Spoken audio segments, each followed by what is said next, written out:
Well, good afternoon, everyone. So I'm Sally Kornbluth. I'm MIT's president, and I'm delighted to welcome you all, parents and students of the class of 2029. Woo!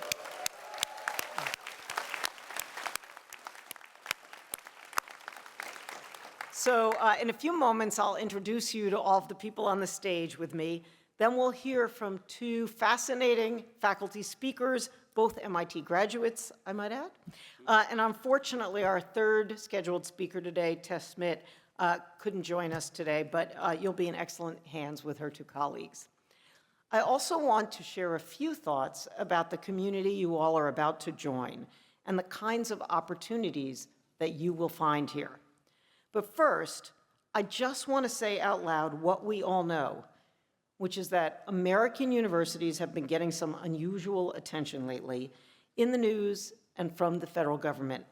And that is certainly on our minds here at MIT.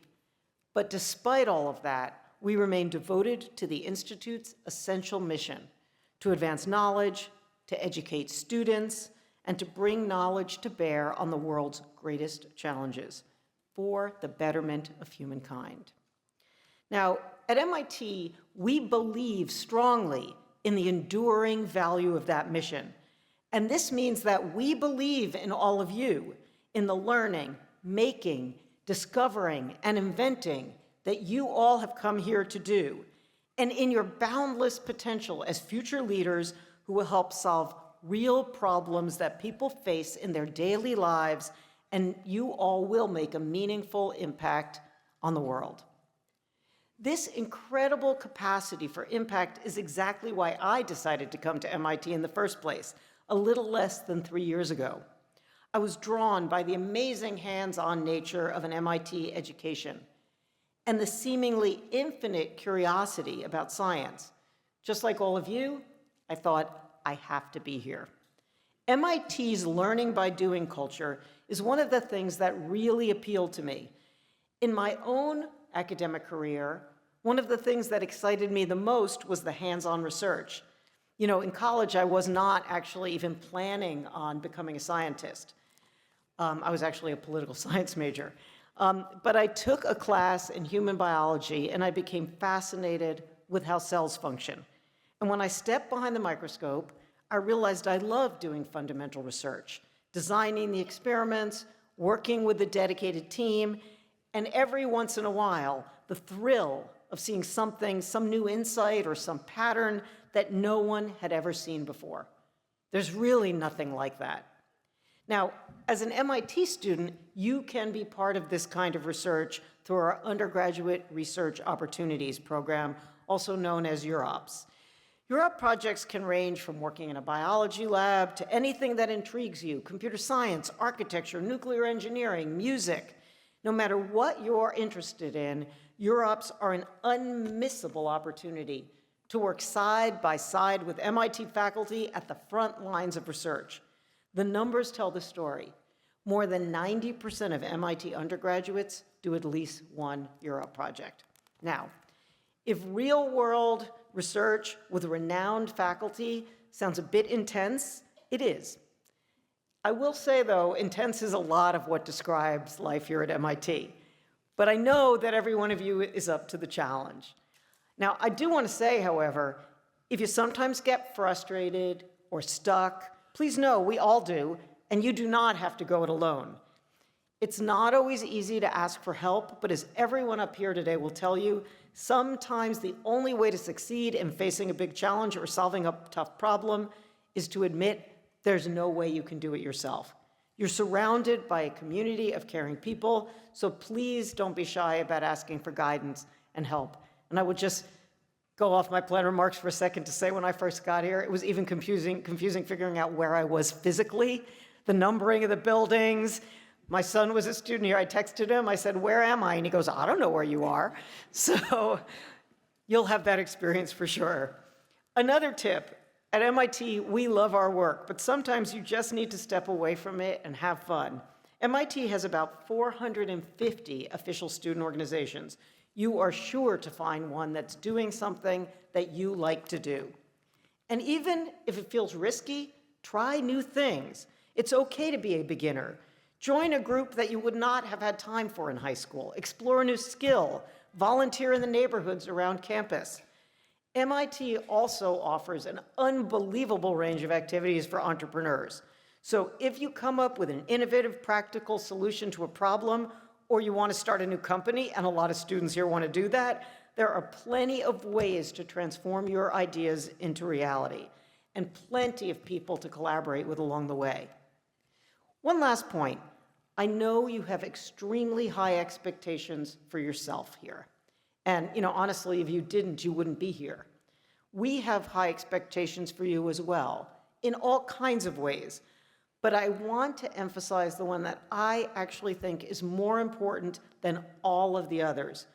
That's an expectation for how we treat each other. At MIT, the work we do is so important, and it's so hard, that it's essential that we treat each other with empathy, understanding, and compassion, and that we take care to express our own ideas with clarity and respect, and to make room for sharply different points of view. And above all, that we keep engaging in conversation even when it's difficult or frustrating or painful. Empathy and respect are central values here, and frankly, they're also skills that we have to practice at every stage of life, because they turn out to be vital to every aspect of our success, as an institution, as a community, and as individual human beings. All of us together are responsible for the character of our community. So I hope you will join me in making it a place that all can thrive. So I'd like to very briefly introduce the helpful and supportive people up here with me. All four of them are eager to help support your success at MIT. First is our very new provost, Nantha Chandrakasan.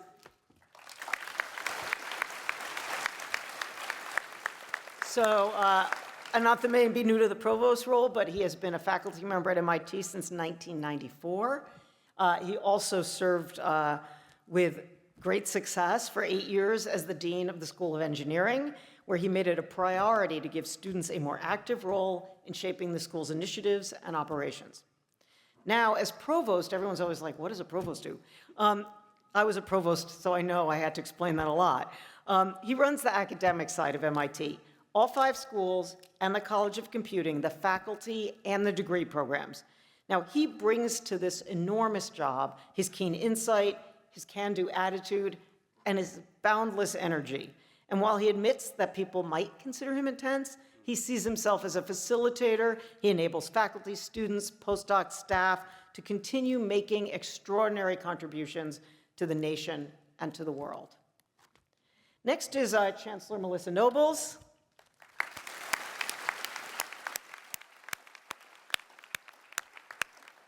And her focus is on student well-being and academic success. She's a political scientist with research interests that include civil rights and restorative justice, and she has been a member of the faculty for 30 years. For 6 of them, she served as what we kind of call dean of what we call MIT's secret weapon, the School of Humanities, Arts, and Social Sciences, which ensures that all MIT students graduate with the background in humanistic fields that are vital for being an effective leader in any field. We're also joined by Dave Darmafal, the Vice Chancellor for Undergraduate and Graduate Education.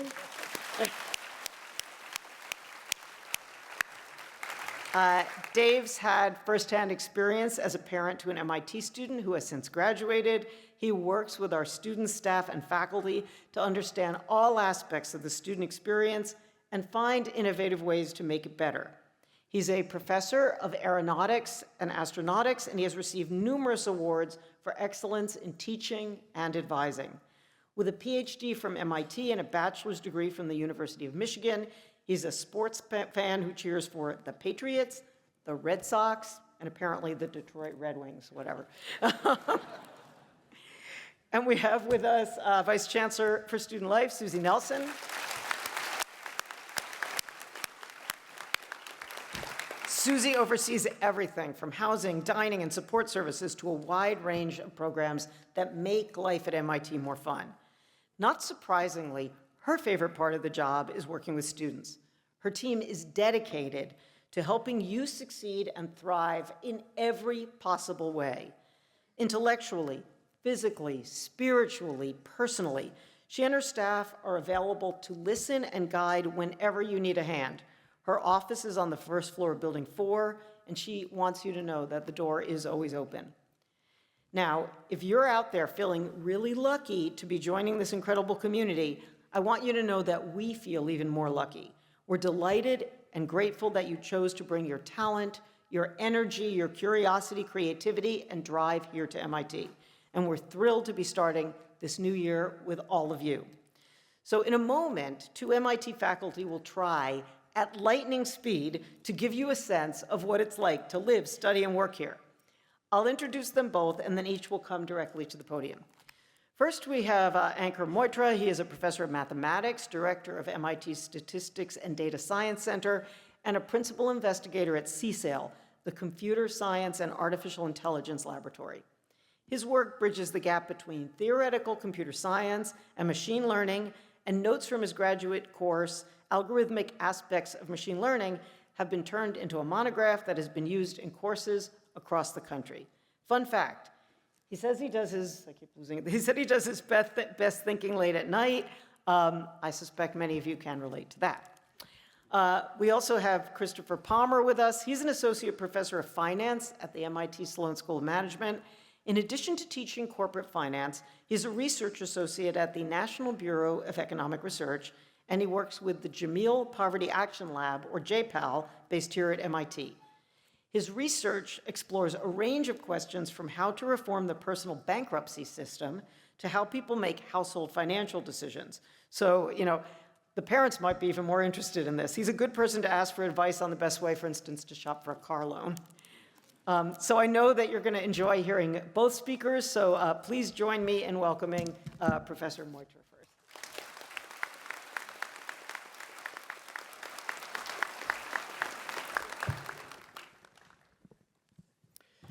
All right, good afternoon, everyone.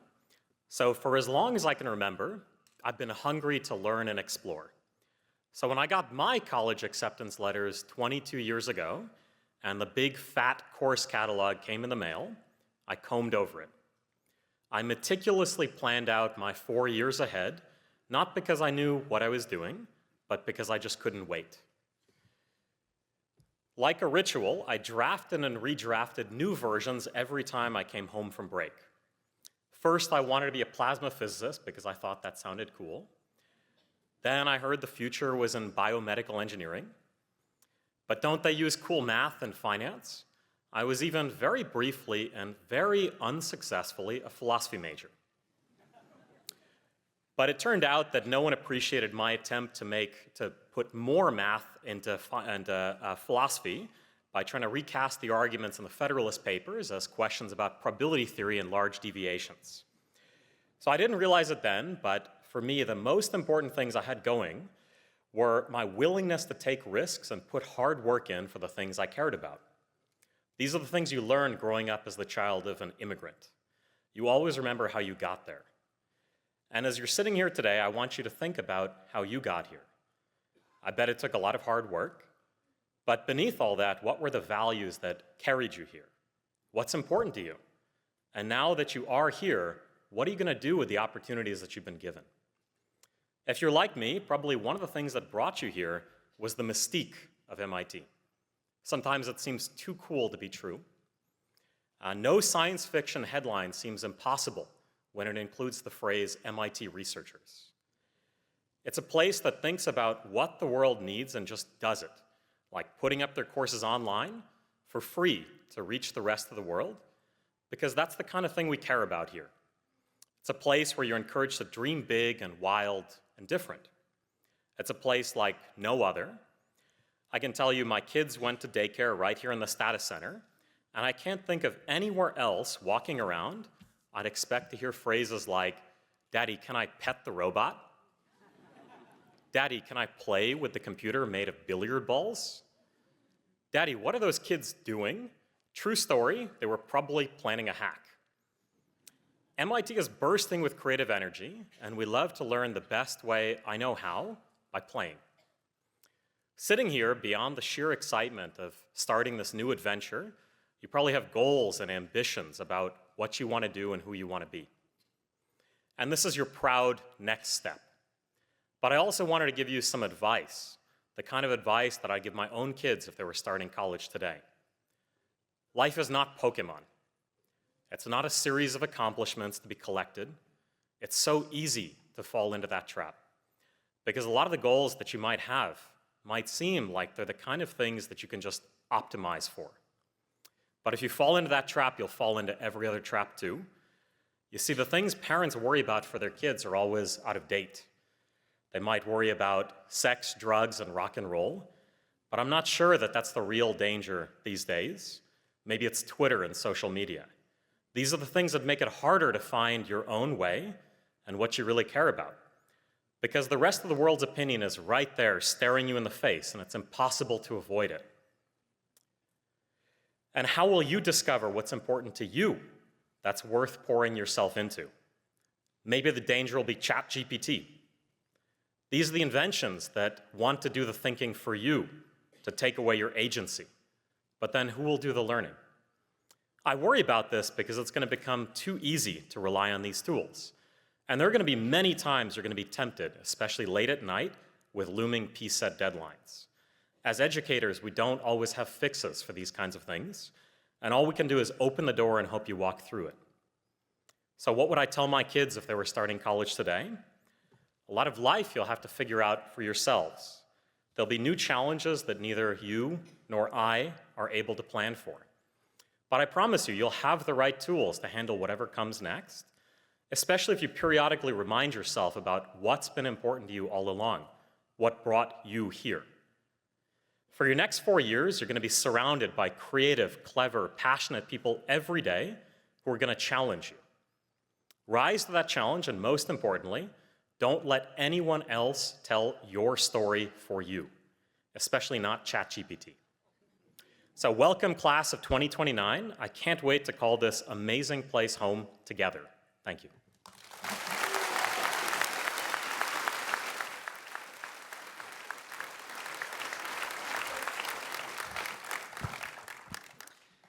I'm delighted and honored to join the chorus of people welcoming the class of 2029 to campus to begin your MIT journey. And great minds think alike. You're going to hear some repetition in my remarks with those of my predecessors. What President Kornbluth kindly left out of her generous introduction is that I actually tried and failed to sit where you are now. My first application to MIT as a senior in high school was rejected. But no need for sympathy, I played the long game. Here I am, 25 years later. As a tenured faculty member, MIT is stuck with me.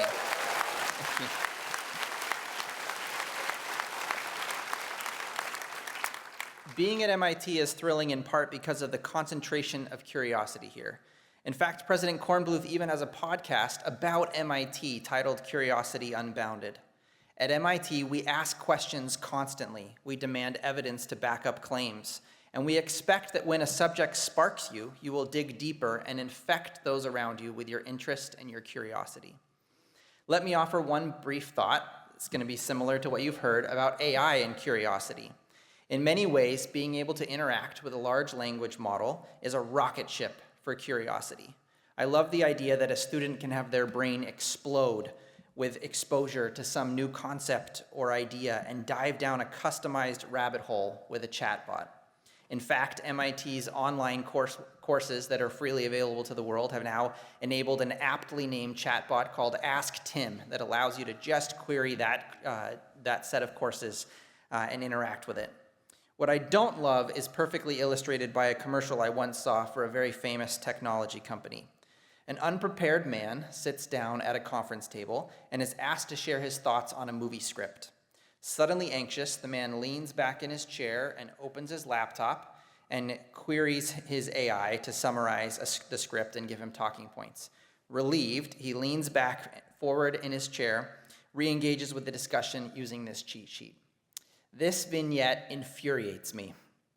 It terrifies me to think that my finance students might rely on AI to do their homework instead of building intuition themselves, to the extent that someday, when their managing director or a client asks them for input, they might not be able to offer any original thought on their feet and will instead beg for a bathroom break to be able to consult AI. That's not curiosity. Make sure that the way you use AI at MIT doesn't stunt your curiosity, but stimulates it.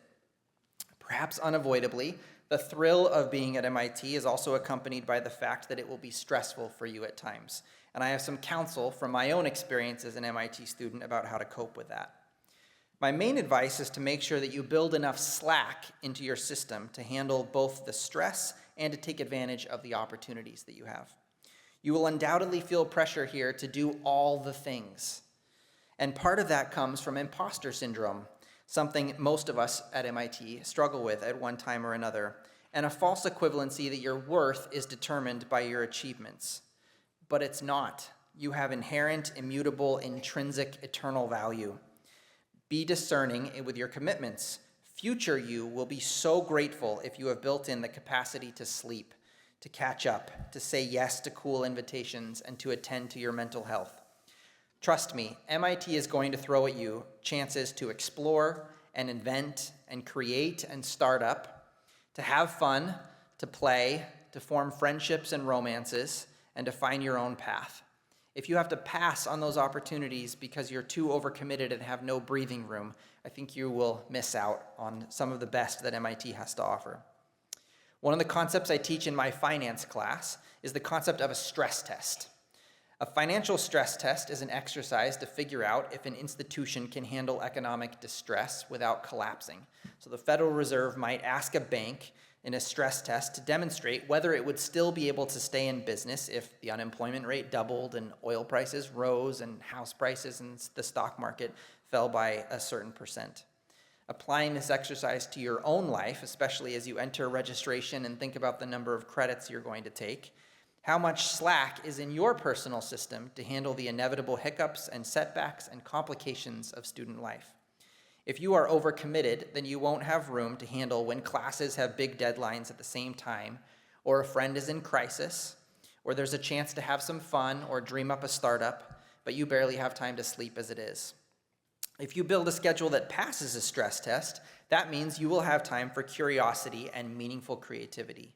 MIT alumnus and computer scientist Cal Newport has become famous for extolling the virtues of deep work. Deep work is the hard thinking where progress actually happens, and it requires total concentration. However, I fear that if you watch a typical US college student, you would not see total concentration or much deep work, but a scrambling attempt to multitask all the time, all alerts and all distractions on at all times, plagued with interruptions. Maybe this was you in high school. It certainly has been me at times, and I'm still working on it. It turns out we can't actually multitask. What we're really doing is switching tasks at high frequency and incurring a small switching cost every single time we switch our focus. As UPenn psychologist Angela Duckworth has shown, every time we get an alert and we resist checking that alert, that depletes mental energy. Make it a point to experiment this semester with structural changes that will be stronger than your own willpower, like putting your phone in your backpack or turning off alerts on your smartwatch, pausing notifications on social. Train your brain to realize that those times when it ends up looking for a distraction and caving into those temptations are probably times where it's trying to get out of hard but valuable deep work. A colleague told me the other day, the older I get, the more I realize that sleeping is a superpower. The sleep-deprived mind is usually an impaired mind, unable to record much or recall much or process information nearly as well. An easy indication of lack of slack is lack of sleep. Just like we shouldn't be overconfident in our ability to multitask, we shouldn't be so quick to assume that we can perfectly well function on low sleep. We may well decide that some late nights are worth it, but don't assume that they're necessarily worth it, and make sure that your suite of commitments leaves room for rest and curiosity. So, as you approach your freshman year and embark on your MIT journey, my advice is resist the urge to think that your overcommitted busyness determines your value. Your worth is infinite. Stress test your plans to make sure that you have built-in slack so that you can be infinitely curious here at MIT. I wish you the best of luck. You've got this.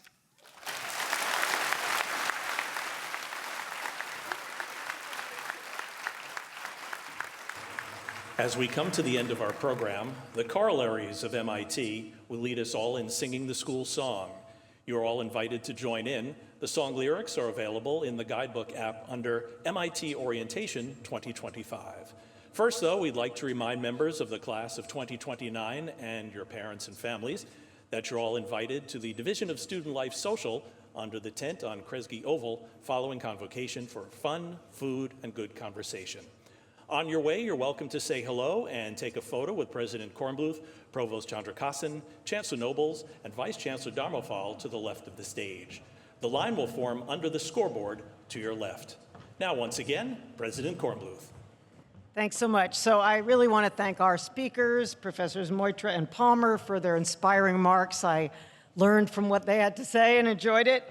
I want to give a big thank you to the Office of the First Year and orientation leaders, everyone in the Division of Student Life for offering a warm welcome to our newest students. I want to thank you all for coming, and I want to ask you to join me and the corollaries in the school song. So fantastic. Let's go.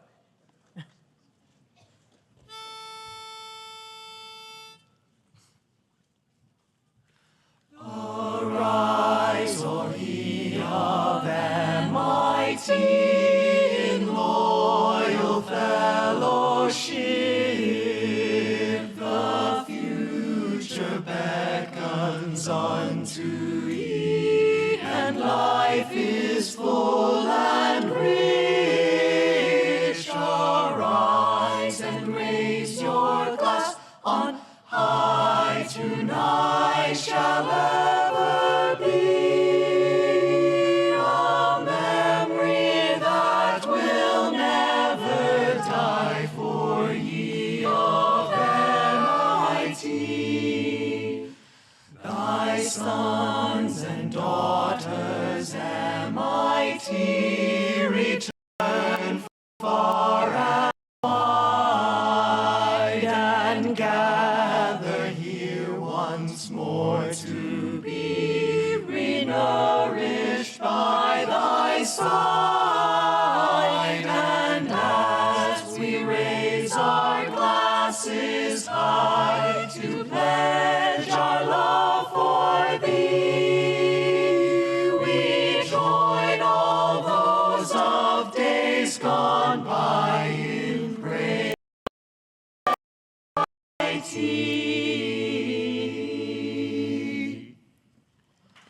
Oh, I wish that I were back again at Tech on Boylston Street, dressed in my dinky uniform, so dapper and so neat.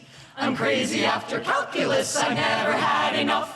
'Twas hard to be dragged away so young, 'twas horribly, awfully tough. Hoorah for technology, hurrah, geology, oh! Glorious old technology, hurrah, geology, oh! Back in the days of free from care in the ology varsity shop, with nothing to do but analyze alien manometrical top. The differentiation of the trigonometric powers, the constant pi that made me sigh in those happy days of ours. Hoorah for technology, hurrah, geology, oh! Glorious old technology, hurrah, geology, oh! Take me back, especially to the glorious institute. I yearn for the inspiration of the technological tooth. I shall the physical part and chapel and all that. Take me back, oh take me back to tech. La la la la la la la la la la la la la la la. Da-dum, da-dum, da-dum, da-dum, da-dum.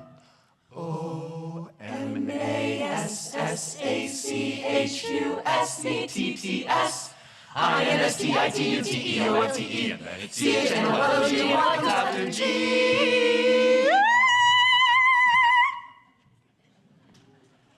Is the Massachusetts Institute of Technology. Hey!